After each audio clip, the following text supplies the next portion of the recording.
আজ মরলে আমার অবস্থা কি হবে, তার অবস্থাকে একটু ভালো করে বোঝেন। এই যে গান বাজনা বাজায় কয়েকটা ক্ষতি, একটা ক্ষতি বিনয়ী হওয়া লাগবে যে আমার কোনো ক্ষমতা নাই, আমার কোনো দাম্ভিকতা নাই, আমার কোনো অহংকার নাই। আল্লাহ আমাকে টাকা দান করছে সামান্য সময়ের জন্য, আল্লাহ আমাকে ক্ষমতা দান করছে, সব কিছুর মালিক একমাত্র কে? বাবাদের যদি লজ্জা থাকতো মেয়েদের কি ওই খোলামেলা ড্রেস কিনে দিতে পারতো বলেন?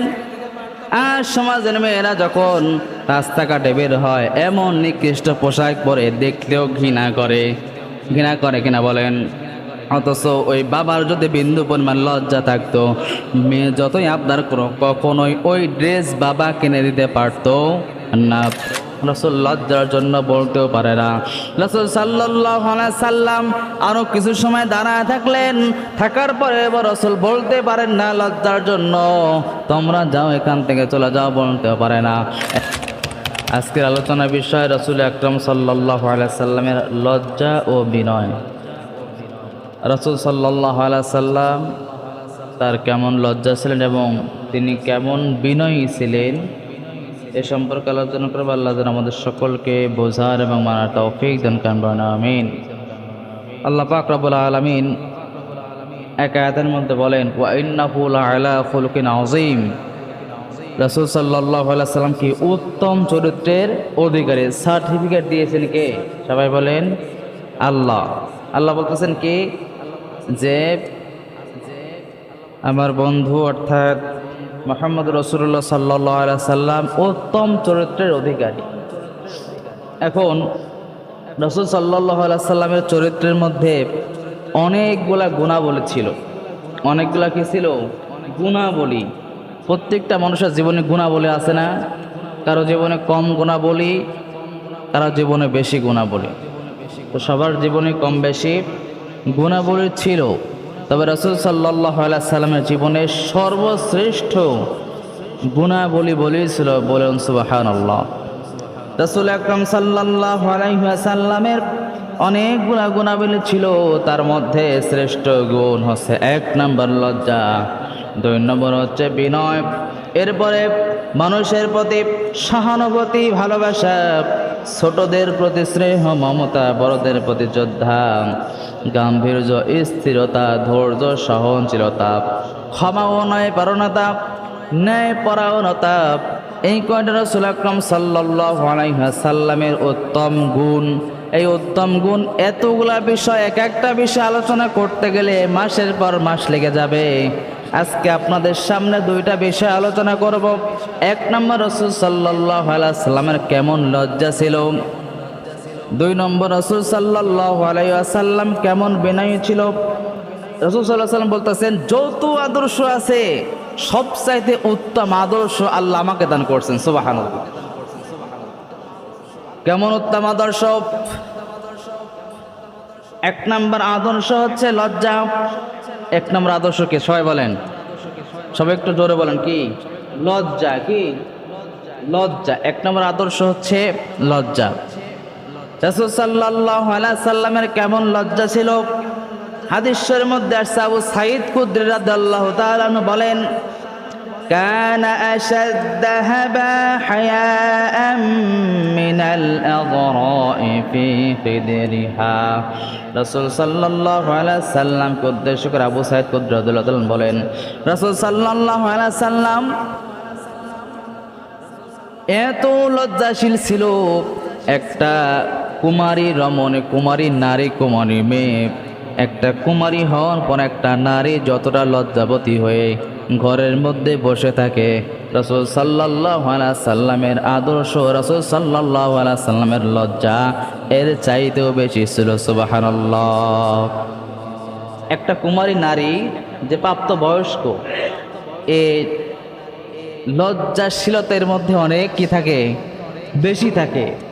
কারণ তার বয়স একটা পরিমিত বয়সে সে উপনীত হয়েছে, সবসময় সে ঘরের মধ্যে থাকে। যদিও এই যুগে এগুলো নাই, কিন্তু আগেকার যুগে এগুলো ছিল। যখন একটা মেয়ে প্রাপ্ত বয়স্ক হতো তার মধ্যে প্রচণ্ড লজ্জাশীলতা থাকতো এবং সে ঘর হতে বের হতো না। ঘর হতে কি হতো না? বের হতো না। এত লজ্জা পেত যে বাহিরের মানুষের সাথে কথা বলতোই না, বরঞ্চ আত্মীয় স্বজন যাদের সাথে দেখা সাক্ষাৎ নিষিদ্ধ এদের সাথে কথা বলতো না, এমনকি যাদের সাথে দেখা দেওয়া জায়েজ এদের সাথে খুবই লজ্জাশীলতার সাথে শালীনতাভাবে কি করত, এরা ঘরের মধ্যে বসে থেকে সেইভাবে কথাবার্তা বলতো। তো এই উদাহরণ দিয়েছেন হাদিসের মধ্যে রাসূল সাল্লাল্লাহু আলাইহি ওয়াসাল্লাম, ওই মেয়েরা যারা যুবতী রমণী এরা যুবতী অবস্থায় যতটুকু লজ্জাবতী থাকে এর চাইতে আল্লাহ রাব্বুল রাসূলকে বেশি লজ্জা দিয়েছিলেন, বলুন সুবহানাল্লাহ। কিন্তু আজ আমাদের জামানায় সেই লজ্জা কিন্তু আছে না নাই বলেন? সেই লজ্জার আছে।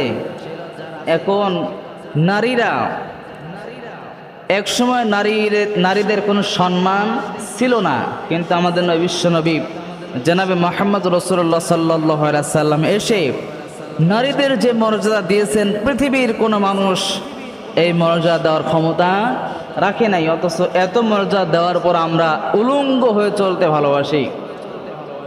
অথচ একটা নারীকে, একটা মেয়েকে সুন্দর ঢিলাঢালা বোরকা, সুন্নতি বোরকা যেটা পরলে তাকে যতটুকু সুন্দর দেখায়, উলঙ্গ হয়ে কত সুন্দর দেখায়, কথা বলেন?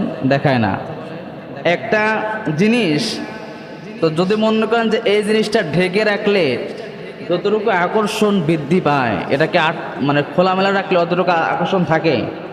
খুলেই তো সব দেখানো, আকর্ষণ থাকলো কি? এই জন্য আমাদের জামানার মা বোনদের বা নারীদের লজ্জাশীলতা একদম কম। এরা তো পর্দা তো করেই না, বরঞ্চ বাড়িতেও সবসময় খোলামেলা পোশাক পর থাকে। এমনকি যারা যখন মার্কেটে যায় সাজগুজ করে এমন ঢকঢিল করে যায়, বোঝা যায় এদের মধ্যে বিন্দু পরিমাণ লজ্জা নাই। বিন্দু পরিমাণ কি নাই? লজ্জা নাই। অধিকাংশ মেয়াজ বেহায়াপনা হয়ে গেছে এদের মধ্যে, লজ্জার বালাই মাত্র নেই। অথচ রাসূল আকরাম সাল্লাল্লাহু আলাইহি সাল্লাম একটা পুরুষ মানুষ হয়ে সে কথা লজ্জাশীলতা ছিল। একটা ঘটনা বললে রাসূল সাল্লাল্লাহু আলাইহি সাল্লামের কেমন লজ্জা ছিল শুনলে বুঝতে পারবেন। রাসূল আকরাম সাল্লাল্লাহু আলাইহি সাল্লামের বাড়িতে মেহমানদারির দাওয়াতের আয়োজন করা হয়েছে, মেহমানদারি খাবারের আয়োজন করা হয়েছে। রাসূল সাল্লাল্লাহু আলাইহি সাল্লাম সবাইকে খাবার দিতে বললেন। এক সাহাবী বললেন, যাও এলাকার থেকে মানুষ ডেকে নিয়ে আসো। এলাকার থেকে মানুষ ডেকে আনার পর সবাইকে এক এক করে ডেকে আনে, এক এক করে খাবার দিয়ে বিদায় দেওয়া হয়। এক পর্যায়ে সাহাবী এসে বলল, ইয়া রাসূলুল্লাহ, ইয়া হাবিবাল্লাহ, আমি সবাইকে দাওয়াত দিয়ে এলাকার যত মানুষ আছে সবাইকে ডেকে এনে এনে খাওয়াইছি, তবে আবার যখন খুঁজতে গিয়েছিলাম যাওয়ার পর কোনো মানুষ সমাজের মধ্যে পাই নাই, সবাই খাওয়া দাওয়া শেষ। রাসূল সাল্লাল্লাহু আলাইহি সাল্লামের কাছে এই কথা বলার পর রাসূল সাল্লাল্লাহু আলাইহি সাল্লাম বলছেন, যেহেতু সবার খাওয়া শেষ, যাও খাবারগুলা ঘরের মধ্যে উঠায় নিয়ে আসো। সাহাবী যখন খাবারগুলা ঘরের মধ্যে ওঠানোর জন্য খাবারগুলা হাতে নিলেন, দেখলেন পাশে তিনজন লোক বসে আছে, বসে বসে গল্প করতেছে। রাসূল আকরাম সাল্লাল্লাহু আলাইহি সাল্লাম এতটুকু লজ্জাবতী ছিল, ওই তিনজন লোক যে বসে গল্প করতেছে, রাসূল যদি বলতেন, হো তিনজন সাহাবী, যাও তোমরা বাড়িতে যাও, যেহেতু তোমাদের খাবার দাবার শেষ। কিন্তু রাসূল সাল্লাল্লাহু আলাইহি সাল্লাম লজ্জাবতী ছিল, প্রচুর লজ্জা ছিল। রাসূল সাল্লাল্লাহু আলাইহি সাল্লাম এই কথা বলেন নাই, কারণ বললে তার লজ্জায় বাধা চলে আসবে। রাসূল সাল্লাল্লাহু আলাইহি সাল্লাম অনেক সময় অপেক্ষা করার পর যখন সাহাবীরা গল্পে মেতে উঠছে, তিনজন লোক এত পরিমাণ গল্পে মেতে উঠছে, রাসূল সাল্লাল্লাহু আলাইহি সাল্লাম অনেক সময় অপেক্ষা করার পর সাহাবীরা বাড়ির দিকে রওনা দেয় না, শুধু গল্প করতেছে। এদিকে রাসূল সাল্লাল্লাহু আলাইহি সাল্লাম বলতেও পারতেছে না লজ্জার জন্য, ও তোমরা বাড়িতে যাও, আমি ঘরগুলো আমরা গোছাও বা হচ্ছে খাবারগুলো ঘরে উঠাবো। এইটা রাসূল সাল্লাল্লাহু আলাইহি সাল্লাম বলতেও পারতেছেন না। রাসূল সাল্লাল্লাহু আলাইহি সাল্লাম দাঁড়ায় থাকতে থাকতে এক সময় কি করবে বুঝে পাচ্ছি না, এক সময় কাটানোর জন্য রাসূল সাল্লাল্লাহু আলাইহি সাল্লাম অনেকগুলো বেবি ছিল, বেবির ঘরগুলো এক সাইড দিয়ে ছিল। রাসূল সাল্লাল্লাহু আলাইহি সাল্লাম ভাবলেন, আমার একটু সময় ব্যয় করা দরকার, সময় যদি ব্যয় করে হয়তো এই মানুষ তিনটা চলে যাবে। রাসূল সাল্লাল্লাহু আলাইহি সাল্লাম এক এক করে আয়েশা সিদ্দিকা রাদিয়াল্লাহু তাআলা আনহাকে বললেন, আসসালামু আলাইকুম ইয়া আহলাল বাইত রাহমাতুল্লাহ। এরকম করে তার প্রত্যেকটা বিবির ঘরের মধ্যে গিয়ে কথা বললেন। এই জন্য কথা বললেন যাতে কি হয়, ওই যে তিনজন মানুষ বসে আছে যার স্ব-ইচ্ছায় ওখান থেকে চলে যায়। রাসূল সাল্লাল্লাহু আলাইহি সাল্লাম প্রত্যেক বিবির সাথে অনেক টাইম নিয়ে কথা বলার পর রাসূল সাল্লাল্লাহু আলাইহি সাল্লাম যখন এরপর চলে আসলেন, সে থেকে এরপরও সাহাবী যায় না। রাসূল বলতেও পারেন না, ও সাহাবীরা, ও তিনজন মানুষ তোমরা এখান থেকে চলে যাও, আমি এখান থেকে তোমরা চলে যাওয়ার পর খাবারগুলো ঘরের মধ্যে উঠায় নিব। রাসূল লজ্জার জন্য বলতেও পারে না। রাসূল সাল্লাল্লাহু আলাইহি সাল্লাম আরো কিছু সময় দাঁড়ায় থাকলেন, থাকার পরে রাসূল বলতে পারেন না লজ্জার জন্য, তোমরা যাও এখান থেকে চলে যাও, বলতেও পারে না। এক পর্যায়ে রাসূল সাল্লাল্লাহু আলাইহি সাল্লাম মনে করলেন এত সময় দাঁড়ায় থাকা যায় না, আবার যায়, আবার স্ত্রী ঘর, প্রত্যেক স্ত্রী ঘর থেকে ঘুরে আসে। রাসূল সাল্লাল্লাহু আলাইহি সাল্লাম স্ত্রীর কাছে গেলেন, যাওয়ার পর পরাই দরজার চৌকাঠে পাড়া দেবে, পাও দিয়ে পার হবে। হঠাৎ করে সাহাবী বলতেছে, ইয়া রাসূলুল্লাহ, ইয়া হাবিবাল্লাহ, ওই তিনজন আপনার মেহমান এই মুহূর্তে বিদায় হয়ে চলে গেল। সুবহানাল্লাহ। অথচ একটা মানুষ আসার পর রাসূল সাল্লাল্লাহু আলাইহি সাল্লাম শুধু বলবেন যাও এখান থেকে চলে যাও, এই বলতে লজ্জার জন্য এটা বলতে পারেন নাই। সুবহানাল্লাহ। তাহলে রাসূলের কতটুকু লজ্জা ছিল, রাসূল সাল্লামের তাহলে কতটুকু লজ্জা ছিল। অথচ আমাদের সেই লজ্জা কি আছে? সে লজ্জা কিন্তু আমাদের বিন্দু পরিমাণ নাই। অথচ লজ্জা এমন একটা জিনিস, রাসূল আকরাম সাল্লাল্লাহু আলাইহি সাল্লাম বলছেন, আল হায়াউ শু'বাতু মিনাল ঈমান, লজ্জা হচ্ছে ঈমানের একটা অঙ্গ। এক হাদিসে রাসূল সাল্লাল্লাহু আলাইহি সাল্লাম সাহাবীদেরকে বলেন, আমার সাহাবীদেরকে হাত উঁচা করে দুটা আঙ্গুল পাশাপাশি ধরে দেখালেন, বললেন, এই যে সাহাবায়ে কেরাম তোমরা দেখতে পারছো দুইটা আঙ্গুল, একটা আঙ্গুল হচ্ছে লজ্জা, আর একটা আঙ্গুল হচ্ছে একটা আঙ্গুল হচ্ছে ঈমান, একটা আঙ্গুল হচ্ছে লজ্জা। একটা আঙ্গুল কি? সবাই বলেন ঈমান। একটা আঙ্গুল কি? জোরে বলেন। আর একটা আঙ্গুল কি? লজ্জা। পাশাপাশি দুইটা আঙ্গুল। রাসূল সাল্লাল্লাহু আলাইহি সাল্লাম এরকম হাত ওসা করে বলতেছে, সাহাবায়ে কেরাম দেখো এখানে কি দেখতে পাও? সাহাবায়ে কেরাম বলতেছে, ইয়া রাসূলুল্লাহ, দুইটা আঙ্গুল দেখতে পাই। রাসূল বলতেছে, আমার সাহাবী শুনে রেখে দাও, দুইটা আঙ্গুল যেমন পাশাপাশি অবস্থান করতেছে, তেমনি তোমাদের ঈমান এক পাশে আর লজ্জা এক পাশে। লজ্জার ঈমান সমপর্যায়ে অবস্থান করে। অতএব তোমার জন্য লজ্জা যদি না থাকে তাহলে বুঝতে হবে তোমার মধ্যে ঈমানও নাই। কি নাই? সবাই বলেন ঈমান নাই। তোমার যদি লজ্জা কম থাকে, তোমার লজ্জার পাওয়ার যদি কমে যায়, সাহাবায়ে কেরাম বোঝে নিও তোমার ঈমানটাও কমে যাচ্ছে। তোমার লজ্জা 100% থেকে 80% আসছে, শুধু তোমার লজ্জাই কমলো না, বুঝতে হবে তোমার ঈমানটাও 20% কমে গেল। যদি দেখো তোমার লজ্জা 100% থেকে 50% আসছে, বুঝে নিও তোমার শুধু লজ্জায় 50% কমে নেই, তোমার ঈমানটা 50% কমে আসছে। ও সাহাবীরা, যদি দেখো তোমার লজ্জা 20% চলে আসছে, লজ্জা কমে যাচ্ছে, বুঝে নিও তোমার ঈমানটাও 20% চলে আসছে। যদি দেখো তোমার মধ্যে বিন্দু পরিমাণ লজ্জা নাই, বুঝে নিও তোমার মধ্যে বিন্দু পরিমাণ ঈমানও নাই। কি নাই? এক সাহাবী বলছে, যার মধ্যে লজ্জা নাই এর দ্বারা দুনিয়ায় এমন কোনো অপকর্ম নাই যে অপকর্ম তাকে করতে বাধা দেয়। তার লজ্জা মানুষকে সমস্ত অপকর্ম থেকে ফিরায় দেয়। যার মধ্যে বিন্দু পরিমাণ লজ্জা নাই, এমন কোনো পৃথিবীর নিকৃষ্ট কাজ নাই যেই কাজ সে করতে পারে না। সে সব কাজ করতে পারে দুনিয়ায় থাকা অবস্থায়। সব কাজ, যত কাজ আছে তুমি দুনিয়ার মধ্যে, নিকৃষ্টতম কাজ যার মধ্যে কি নাই? লজ্জা নাই, এ সব করতে পারে। মানুষ ক্ষমতার জন্য লজ্জাশীল হয়ে যায়। একটা উদাহরণ দিলে বুঝবেন। বাংলাদেশের প্রেক্ষাপটে একজন ডিবি ছিল, নাম শুনেছেন? ডিবি হারুন, নাম শুনেছেন সবাই? ওকে বলা হতো ভাতের হোটেল, মানে অনেক সবাইকে দাওয়াতে শুধু ভাত খাওয়াতেন। তার নাম কি? ডিবি হারুন। এই ডিবি হারুন করছিল কি? ক্ষমতায় টিকে থাকার জন্য সে কি করেছে? সে উলঙ্গ হয়ে সামনে মোবাইলটা রেখে তার গোপনাঙ্গের ভিডিও করে ফেসবুকে, ইউটিউবের মধ্যে ছেড়ে দিয়েছে ক্ষমতায় থাকার জন্য। তার মধ্যে কি বিন্দু পরিমাণ লজ্জা আছে না গেছে? বলেন। কিসের জন্য? ক্ষমতা পাওয়ার জন্য। মানুষের সবচাইতে দামি সম্পদ, সবচাইতে গুরুত্বপূর্ণ হচ্ছে তার গোপনীয়তা। সবচাইতে কি দামি সম্পদ না এটা? সবচাইতে গুরুত্বপূর্ণ বিষয়। মানুষ যত বেহায়াপনা হয় পৃথিবীতে, শুনেছেন কোথাও? মানুষ যত বেহায়াপনা হয় এই জিনিস কেউ কাউকে দেখায় নাকি বলেন? যে হিন্দু, খ্রিস্টান, বৌদ্ধ যাদের মধ্যে লজ্জা নাই, তারাও কখনো এরকম উলঙ্গ হয়ে ফেসবুক, ইউটিউবের মধ্যে এরকম ভিডিও সারে, এরকম রেকর্ড পৃথিবীর ইতিহাসে আছে নাকি কোথাও বলেন? কোথাও নাই। অথচ ক্ষমতায় থাকার জন্য মানুষ যখন ছাত্র আন্দোলন করতেছিল, মানুষ ছাত্রদের দিকে নজর, এই নজরকে উল্টায় দেওয়ার জন্য, ঘুরায় দেওয়ার জন্য, মানুষকে ওই রাস্তা থেকে সরা দেওয়ার জন্য, ভিন্ন মতের দিকে যাওয়ার জন্য নিজের যৌনাঙ্গের ছবি ছেড়ে ফেসবুক, ইউটিউবের মধ্যে ছেড়েছে, যাতে মানুষ আমার ডিবিটাও ঠিক থাকে এবং সরকারও ঠিক থাকে।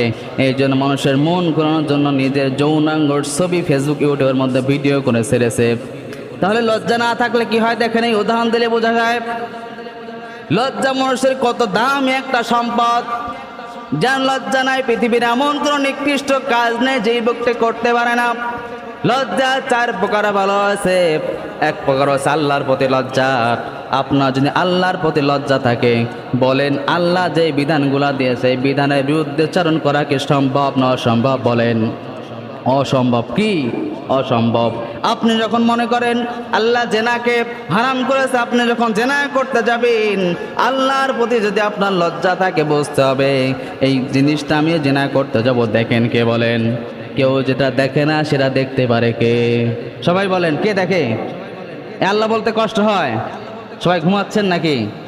সবাই একটু আল্লাহ শব্দ দিলেই তো সওয়াব না গুনাহ? বলেন আল্লাহ শব্দের আলিফ লাম লাম হা 4টা হরফ। কয়টা হরফ? 4টা। কিছুই না হলে তো 40টা নাকি হবে। কয়টা নাকি?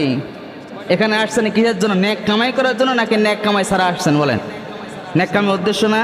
এই জন্য এসবগুলা বলা ভালো না খারাপ? এই জন্য বলবেন আল্লাহর প্রতি লজ্জা থাকলে মানুষকে গুনাহ করতে পারে। সবাই বলেন আপনি যখন মনে করবেন আমি সুদ খাইতে যাব, তখন যদি আপনার মনের মধ্যে আসছে এই সুদ যে খাইতে যাব, এই সুদ খাওয়া কেউ না দেখলে দেখে কে? বলেন আল্লাহ যে দেখতেছে, আর আল্লাহর সামনে তো আমার লজ্জা আছে। তাই আল্লাহর সামনে যদি আমি এই অন্যায় কাজটা করি, তাহলে কেমন করে আল্লাহর সামনে মুখ দেখাবো? না না, এটা করা যাবে না। এই জন্য লজ্জাশীলতার 1 নম্বর হচ্ছে আল্লাহর প্রতি লজ্জা।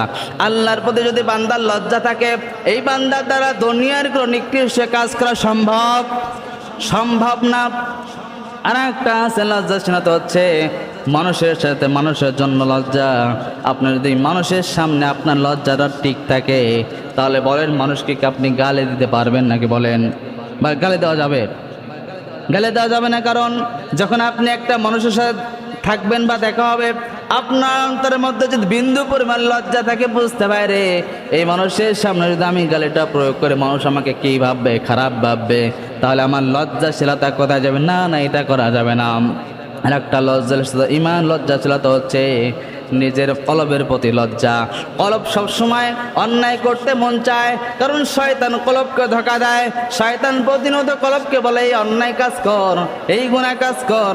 এই জন্য আমরা সবসময় মোনাজাতে বলি রব্বানা যালামনা আনফুসানা ওয়া ইল্লাম তাগফির লানা ওয়া তারহামনা লানাকুনান্না মিনাল খাসিরিন।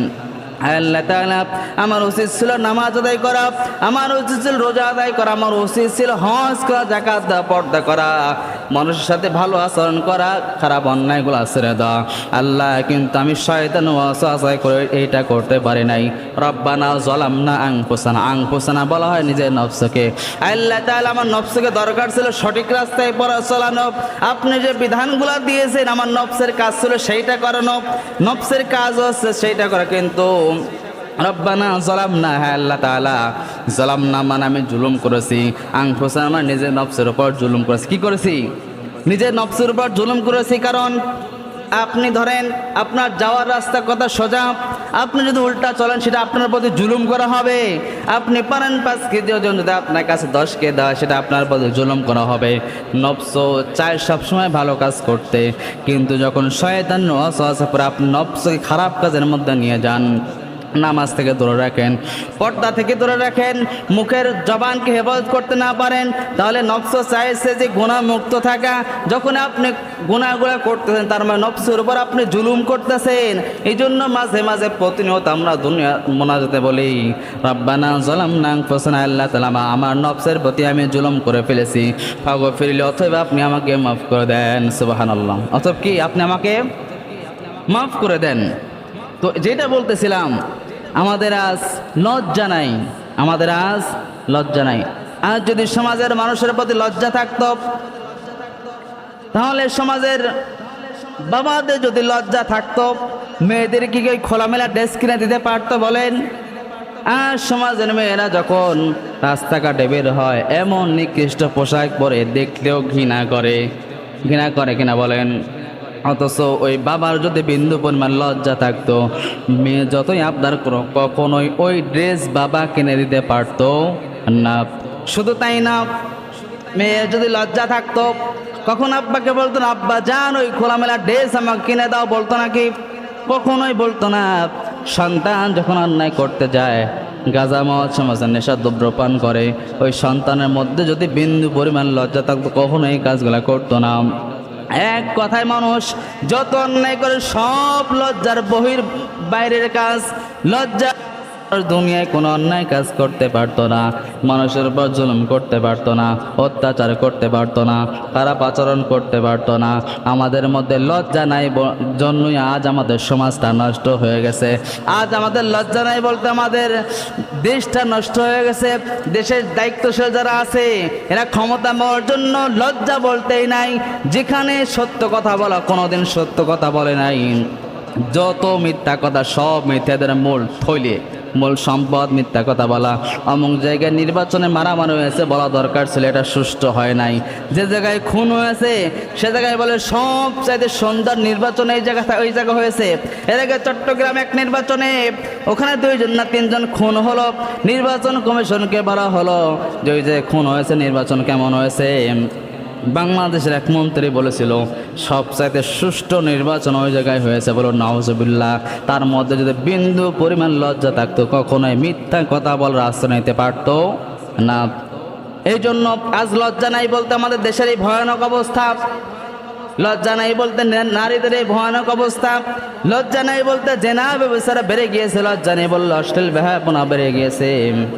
অথচ রাসূল সাল্লাল্লাহু আলাইহি সাল্লামের কতটুকু লজ্জা ছিল, রাসূল সাল্লাল্লাহু আলাইহি সাল্লামের কতটুকু লজ্জা ছিল, এত পরিমাণ লজ্জা ছিল। রাসূল সাল্লাল্লাহু আলাইহি সাল্লামের কাছে যখন কোনো মানুষ ফতোয়ার জন্য আসতো, মাসালার জন্য আসতো, কোনো সাহাবায়ে কেরাম, রাসূল সাল্লাল্লাহু আলাইহি সাল্লাম মাথাটা নিচু করে উত্তর দিতেন, বলুন সুবহানাল্লাহ।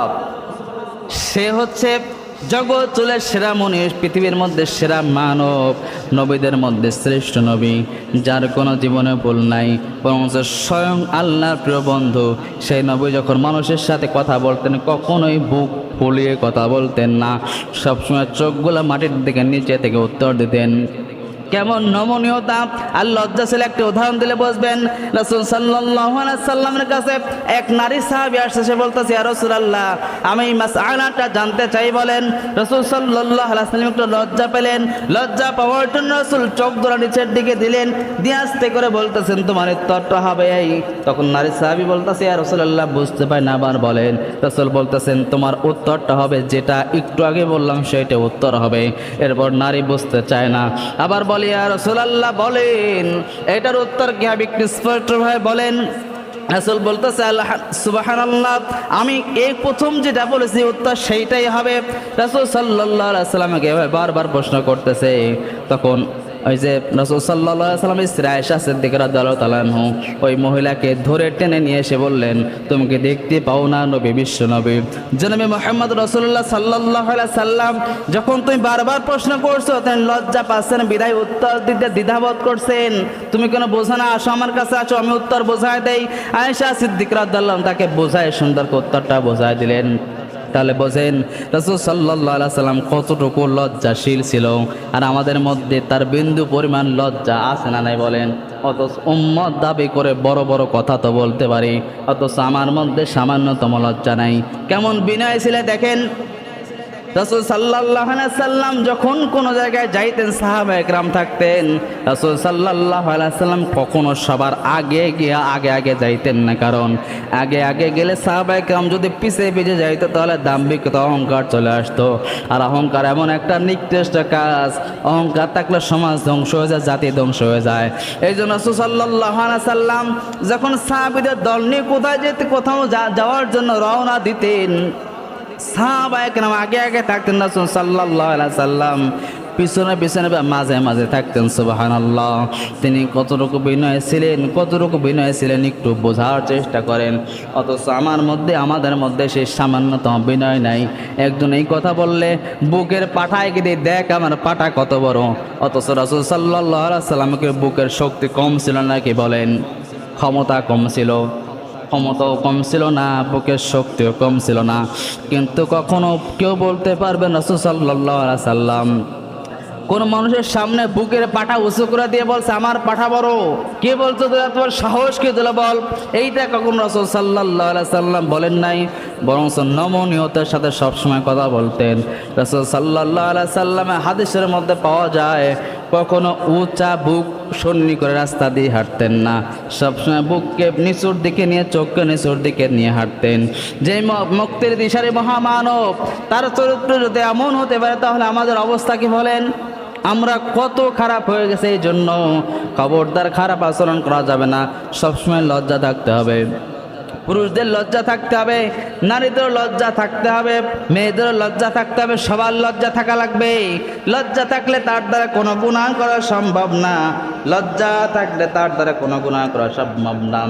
একজন কবি বলেছেন, উনি বলেছেন মান তাওয়াদা লিল্লাহি রাফাআহুল্লাহ। যে ব্যক্তি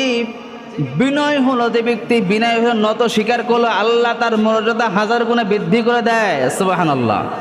বিনয় হলে মর্যাদা দেন কে? আপনি যদি বিনয় হন, নত সুরে কথা বলেন, সেই জায়গায় আপনার মর্যাদা আল্লাহ রাব্বুল আলামিন বাড়ায় দিবেন।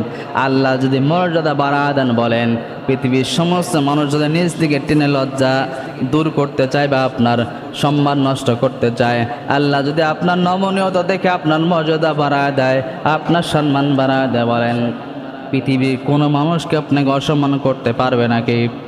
পারবে? বলেন পারবে না। এবার একটা উদাহরণ দেই। রাসূল আকরাম সাল্লাল্লাহু আলাইহি সাল্লামের এক সাহাবী, প্রিয় সাহাবী আবু বকর সিদ্দিক রাদিয়াল্লাহু তাআলা আনহু, তিনি যখন খলিফা ছিলেন, কি ছিলেন? তিনি যখন খলিফা ছিলেন, তিনি খলিফায় থাকা অবস্থায় কোথায় কি করতেছে খোঁজ নিতে রাস্তা দিয়ে বের হতেন। রাতের অন্ধকারে সারা দেশ গ্রাম করে বেড়াতেন। এই জন্য ঘুরে বেড়াতেন, দেখতেন কোথাও কে না খেয়ে আছে, কোথাও কোন মানুষ কষ্টের মধ্যে আছে। আমি তো দেশের প্রধান, অতএব কোনো মানুষ না খেয়ে থাকলে জবাবদিহিতা আমার কাছে করা লাগবে। এই জন্য আবু বকর সিদ্দিক রাদিয়াল্লাহু তাআলা আনহু প্রতিদিন রাস্তা দিয়ে রাতের অন্ধকারে সারা রাত ধরে হেঁটে দেখতেন কোন বাড়ি কান্না করতেছে, কোন বাড়ি মানুষ কষ্টে আছে, এইটা শোনার জন্য বের হতেন। সেদিনও বের হয়েছে। অথচ রাস্তা যাওয়ার সময় হযরত ওমর রাদিয়াল্লাহু তাআলা আনহু দেখে একজন মানুষ রাতের অন্ধকারে হেঁটে যায়, তার চাদর দিয়ে মুখটা ঢেকে দিয়েছে। ওমর রাদিয়াল্লাহু তাআলা বলতেছেন, আপনি কে চাদর দিয়ে কেন মুখ ঢাকলেন? বলতেছেন আবু বকর সিদ্দিক বলতেছেন, আমি আবু বকর। রাসূল ওই যে ওমর রাদিয়াল্লাহু তাআলা আনহু আবু বকর রাদিয়াল্লাহু তাআলা মুখের থেকে ওন্নাটা বা ওই রুমালটা সরায় দিলেন। এখন থেকে আবু বকর সিদ্দিক রাদিয়াল্লাহু তাআলা আনহু ওমর রাদিয়াল্লাহু তাআলা বলতেছেন, আল্লাহর নবীর সাহাবী, আপনি কেন এই রাতের অন্ধকার রাস্তা দিয়ে হাঁটতেছেন? বলে এই জন্য হাঁটতেছে, রাস্তায় কে না আছে, কে কষ্টে আছে। এই তথ্য নেওয়ার জন্য আমি রাস্তা দিয়ে সমাজের মধ্যে প্রতিদিন রাতের মধ্যে ঘুরি। তখন ওমর রাদিয়াল্লাহু তাআলা দেখেন আবু বকর সিদ্দিক রাদিয়াল্লাহু তাআলা পায়ের মধ্যে জুতা বা স্যান্ডেল নাই। ওই আরবের মধ্যে উত্তপ্ত গরম বালুর মধ্যে, পাথর এলাকার মধ্যে কিভাবে আবু বকর সিদ্দিক রাদিয়াল্লাহু তাআলা খালি পায়ে হেঁটে যাচ্ছেন। হযরত ওমর রাদিয়াল্লাহু তাআলা বলতেছেন, ও বকর, আপনার পায়ে জুতা নাই কেন? আপনি চাইলে রাষ্ট্রীয় কোষাগার থেকে কিছু টাকা নিয়ে জুতা কিনতে পারেন। আপনার যদি জুতা কেনার সামর্থ্য না থাকে, আপনি চাইলে রাষ্ট্রীয় কোষাগার থেকে কিছু টাকা নিয়ে জুতাটা ক্রয় করতে পারেন। কেন আপনি কষ্ট করতেছেন? তখন আবু বকর সিদ্দিক রাদিয়াল্লাহু তাআলা বলতেছেন, ও আমার, তুমি মনে করছো আমার পায়ে জুতা নাই? আসলে আমার জুতা আছে, দেখো আমার জুতা আছে। আমি এই জন্য জুতাটা পায়ে দেই নাই, কারণ জুতা পায়ে দিয়ে যদি রাস্তা দিয়ে হাঁটে আর যদি জুতার শব্দে খনখন শব্দে যদি মানুষের রাস্তার পাশের মানুষের ঘুমটা ভেঙে যায়, তাহলে কিয়ামতের ময়দানে ওই মানুষ যদি আমার জন্য মামলা দায়ের করে যে আল্লাহ, তোমার জন্য আমি রাতের ঘুমার মধ্যে ঘুমিয়েছিলাম, কিন্তু তোমার বান্দা, তোমার উম্মত, তোমার নবীর সাহাবী রাস্তা দিয়ে যাওয়ার সময় তার স্যান্ডেল আওয়াজ পেয়ে আমার ঘুম ভেঙেছে, আমার সন্তানের ঘুম ভেঙেছে, জবাব দেন। তখন আবু বকর বলতেছে, ও আমার, বলো, ওই দিন যদি আল্লাহ আমাকে বিচারে কাজ করায় তার কাজে আমার কিন্তু বাঁচার উপায় নাই। এবার হিসাবটা মিলান, একজন জান্নাত প্রাপ্ত সাহাবী যাকে আল্লাহ রাব্বুল আলামিন সরাসরি জান্নাতের সার্টিফিকেট দিয়েছেন। শুধু তাই না, রাসূল সাল্লাল্লাহু আলাইহি ওয়াসাল্লাম, প্রিয় সাহাবী রাসূল সাল্লাল্লাহু আলাইহি ওয়াসাল্লাম বলছেন, পৃথিবীতে সমস্ত সাহাবায়ে কেরাম সমস্ত মানুষের নেক আমল যদি এক পাল্লা দেওয়া হয় আর আবু বকরের নেক আমল যদি এক পাল্লা দেওয়া হয়, আবু বকরের পাল্লাটা ভারী হয়ে যাবে। যার নেকের কোনো কমতি নাই, যিনি আল্লাহ রাব্বুল আলামিন সরাসরি জান্নাতের সার্টিফিকেট প্রাপ্ত সাহাবী। একটু পায়ের ওই যে স্যান্ডেলের শব্দ পেয়ে মানুষের ঘুম ভেঙে যাবে জন্য কখনো স্যান্ডেল পায়ে দিয়ে হাঁটতেন না, রাতের অন্ধকারে খালি পায়ে যেতেন। তাহলে বোঝেন তার মধ্যে কতটা বিনয় কাজ করতেছে। আর আমরা কত বড় নিকৃষ্ট হয়েছি, এই এলাকার মুসলমান ভালো করে বুঝছেন। আর সমাজের মধ্যে কত মানুষ রাতের অন্ধকারে সারা রাত ভরে গান বাজনা বাজায়, অথচ সাহাবায়ে কেরাম একটা জুতার বাড়ির জন্য যদি মানুষ কষ্ট পায়, এই জন্য জুতারা হাতে নিয়ে রওনা দিতেন। আর আমরা কত নিকৃষ্ট হয়ে তার উম্মত দাবি করতেছি, রাসূল সাল্লাল্লাহু আলাইহি সাল্লামের উম্মত দাবি করতেছি, অত সারা রাত এমন জোরে জোরে গান বাজনা বাজাই, যার দরুন মানুষের কত কষ্ট হয় এটা আমার দেখার সময় নাই, আমরা আনন্দ করতেছি। অথচ আজ মূল্যে আমার অবস্থা কী হবে তার অবস্থাকে একটু ভালো করে বোঝেন। এই যে গান বাজনা বাজায় কয়েকটা ক্ষতি, একটা ক্ষতি, গান বাজনা বাজালে পশু পাখি স্টক করে, কি করে? এই দ্রুম দ্রুম শব্দে পশু পাখি স্টক করে। এই পশু পাখি কিয়ামতের ময়দানে আপনার নামে মামলা দায়ের করবে, জানলা এই লোকটা গান বাজনা বাজে আমার ভাইকে, আমার সন্তানকে হত্যা করেছে, পশু আল্লাহর কাছে বিচার দায়ের করবেন। বলেন সেই দিন বিচার থেকে মুক্তি পাওয়ার কোনো পথ আছে নাকি? বলেন। শুধু তাই না, এই গান বাজনা বাজালে সমাজের মধ্যে বৃদ্ধা মানুষগুলো ঘুমের ব্যাঘাত ঘটে, এদের হার্টের সমস্যা হয়, ছোট্ট বাচ্চারা ঘুমায়, এদের ঘুম নষ্ট হয়, এদের হার্টের সমস্যা হয়। মানুষগুলো যারা গুনাহ করতে চায় এদেরকে বাধ্য করেছেন গুনাহ করতে। এরকম এই অন্যায় কাজ করা দ্বারা হাজার মানুষ আপনার দ্বারা কষ্ট পাচ্ছে, আর আপনি দ্বিধায় গুনাহগুলো করে যাচ্ছেন। বলেন, আপনি যত আমলওয়ালা হন না কেন, যত তাহাজ্জুদ গুজার বান্দা হন না কেন, কিয়ামতের ময়দানে আপনি কিন্তু জান্নাতে যাওয়ার কোনো অপশন থাকবে না। এই জন্য আমাদের কী হওয়া লাগবে? বিনয়। কী হওয়া লাগবে বলেন? এক নম্বর লজ্জা থাকা লাগবে। কি থাকা লাগবে? যত নামাজ কালাম পড়েন, যদি লজ্জা না থাকে ইমান নাই। কারণ আল হায়াউ শু'বাতুল মিনাল ঈমান, ঈমানের একটা অংশ হচ্ছে লজ্জা। তাহলে এক নম্বর আমাদের লজ্জা আনতে হবে। দুই নম্বর, সব ক্ষেত্রে বিনয় হওয়া লাগবে। বিনয় হওয়া লাগবে যে আমার কোনো ক্ষমতা নাই, আমার কোনো দাম্ভিকতা নাই, আমার কোনো অহংকার নাই। আল্লাহ আমাকে টাকা দান করছে সামান্য সময়ের জন্য, আল্লাহ আমাকে ক্ষমতা দান করছে। সব কিছুর মালিক একমাত্র কে? সব কিছুর মালিক আল্লাহ। আমাকে সুযোগ দিয়েছে বিধায় আমি আল্লাহর কাছে তাওয়াজ্জু করতেছি, মুতাওয়াজ্জি করতেছি। অত সমস্ত ক্ষমতার মালিক আল্লাহ আমাকে সামান্য সময় দিয়েছে। অহংকারে কেউ অহংকার করা যাবে না, দাম্ভিকতা করা যাবে না, কারণ সব কিছুর মালিক কে? সম্পদের মালিক আমি। আজ মনে গেলে আমার সম্পদ থাকবে, খবর নিয়ে যেতে পারবো, ব্যাংক ব্যালেন্স নিয়ে যেতে পারবো, অতএব ওগুলো কিচ্ছু আমার না। দাম্ভিকতা কিসের আসে? এক হুজুর বলেছিল, সব সময় পেশাব আর পায়খানা নিয়ে পেটের মধ্যে নিয়ে ঘোরো বেটা, তোমার দাম্ভিকতা কোত্থেকে থেকে আসে? সবসময় আর পায়খানা নিয়ে ঘুরি না, পেটের মধ্যে সব সময় পায়খানা থাকে, কিসের দাম্ভিকতা তোমার?